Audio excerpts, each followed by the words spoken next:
Hi guys, मैं हूं Kritika Aditya. So finally यानी कि ये कहानी में क्या चीज आई है, अनुज का एक्सीडेंट हुआ है नहीं हुआ, क्या कुछ है इसमें, कितनी सच्चाई है कि वाकई में अनुज का एक्सीडेंट हुआ है, और साथ में अगर अनुज का एक्सीडेंट हुआ भी है तो उसकी कंडीशन कैसी है। यहाँ पर कहानी में ये सब कुछ दिखाने के साथ साथ ही कहानी का रुख एकदम से चेंज कर दिया जाएगा। नए किरदार की एंट्री कब होगी, जो इतने दिनों से आप कह रहे थे कि नए किरदार की एंट्री होगी वो कब होगी, कब दिखाई जाएगी, साथ ही में उसका रोल। और यहाँ पर सबसे बड़ी बात यह है कि अनुज और अनुपमा का रिश्ता यहाँ पर काव्य और वनराज के डायवोर्स से क्या यहाँ प्रभावित होगा, यानी कि भाई साहब उसमें कोई असर पड़ेगा या फिर नहीं पड़ेगा, क्या कुछ होगा आगे वाली कहानी की पूरी जानकारी आपके लिए आज की इस वीडियो में लेकर आई हूँ। अगर आपने अभी तक चैनल को सब्सक्राइब नहीं किया, फटाफट से जाइए चैनल को सब्सक्राइब कर दीजिए। फिलहाल के लिए बिना किसी देरी के शुरू करते हैं आज की वीडियो। तो आप देखेंगे कि अनुपमा यहाँ पर सब कुछ समझाने की कोशिश करती है, यानी कि वनराज को भी समझाती है, साथ ही में काव्या को भी समझाती है किस तरीके से इतनी उम्र के बाद तुम्हें यहाँ पर तलाक जैसे हरकत नहीं करनी चाहिए, तुम ये सारी चीजें क्यों कर रही हो। तो वहीं दूसरी तरफ काव्या रानी डाइवोर्स यानी कि तलाक देने से मना कर देती है,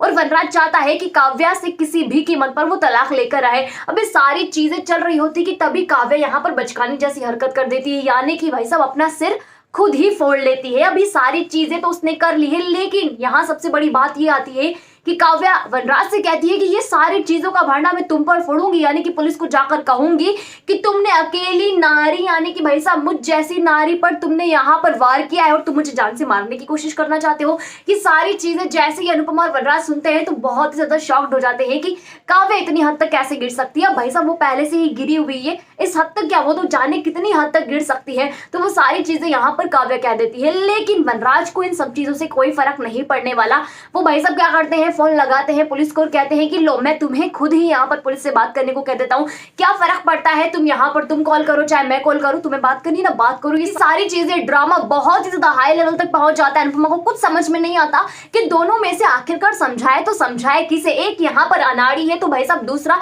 उससे भी बड़ा वाला अनाड़ी है, दोनों के दोनों यहाँ पर महामूर्ख जैसी हरकत कर बैठे हैं, तो इन दोनों को समझाया नहीं जा सकता। यहाँ पर अनुपमा के दिमाग में इतनी सी बात घुसती है कि दोनों को अपने हाल पर छोड़ दिया जाए, जो होगा भगवान भरोसे देख लिया जाएगा। सारी चीजें होगी, पूरे घर वाले इन सब चीजों से परेशान हो चुके हैं, सारे बच्चे परेशान हैं, यहाँ तक कि पाखी वगैरह सबको। यहाँ पर अनुपमा कहती है कि वनराज से कि अपनी बेटी का तो ख्याल करो, तुम्हारी एक बेटी भी है जिसकी शादी भी करवानी है। भाई साहब कौन तुम्हारे ऐसी बेटी को लेगा, यानी कि तुम्हारे घर की बेटी को कैसे लेगा जिसके घर में इतने सारे ड्रामे पहले से ही चल रहे हैं। वो तुम्हें अपनी बेटी का ख्याल करना चाहिए, शादी जैसी उम्र उसकी हो चुकी है, बावले जैसी हरकतें तुम अब यहाँ पर करोगी। सारी चीजें वनराज को फिर से समझ में नहीं आती है। तो ये सारी बातें हो गई, दोनों के दोनों यहाँ पर महाजिद्दी है, लेकिन इससे कोई मतलब नहीं है। हमें यहाँ पर चाहिए अनुज और अनुपमा। तो भाई साहब उनके साथ क्या हो रहा है, काव्य की इसी सारी चीजों की वजह से अनुपमा को काव्य नुकसान पहुंचाने की कोशिश करती है, यानी कि इन सभी चीजों का भांडा उसने किस पे फोड़ दिया, अनुपमा पर। क्या किया है, सब कुछ बुरा किसने किया है, अनुपमा ने। तो वो सारी चीज यहाँ पर उसके दिमाग में चल रही होती है। अनुपमा का यहाँ एक्सीडेंट होने वाला होता है, लेकिन तभी आकर अनुज उसे बचा लेता। अब अनुज को नहीं पता कि वो किस चक्कर में फंस चुका है, यानी कि अनुपमा से मोहब्बत करना इतना आसान नहीं है। एक के बाद एक नए ट्विस्ट और साथ ही में यहाँ पर नए धमाके अनुज के लिए होंगे। तो बस वो सारे धमाकों का एक पार्ट होता है। अनुज का एक्सीडेंट हो जाता है इन सभी चीजों की वजह से। होना किसका था, यहाँ पर अनुपमा का एक्सीडेंट होना चाहिए था, लेकिन भाई साहब एक्सीडेंट हो किसका जाता है, अनुज का हो जाता है। तो सबका भुगतान यहाँ पर अनुज को करना पड़ रहा है। ये सारी बातें हो गई, लेकिन इन सब चीजों के बाद अनुपमा को रियलाइज होता है कि उसने कितनी बड़ी गलती करी है, यानी कि उसकी वजह से अनुज इस तरीके से मुसीबतों का सामना कर रहा है। यहाँ अनुपमा को अनुज के प्यार का एहसास होता है, लेकिन एहसास ही होने वाला होता है तभी एंट्री हो जाती है नए किरदार की, यानी कि अनुज की बहन की एंट्री हो जाती है। अनुज की रियल बहन नहीं है, वो यहाँ पर उसकी कजिन सिस्टर है। तो आप समझ सकते हो कि बहन इतने दिनों बाद लौटी है तो भैया पर प्यार भी भरमार करेगी, यानी कि प्यार करती है अपने भाई से बहुत ज्यादा। और जब उसकी ऐसी हालत देखती है वो भी अनुपमा की वजह से, तो यहाँ पर अनुपमा पर फिर से यहाँ पर बवाल हो जाता है, यानी कि अनुपमा की जिंदगी में एक नया ट्विस्ट आ चुका है।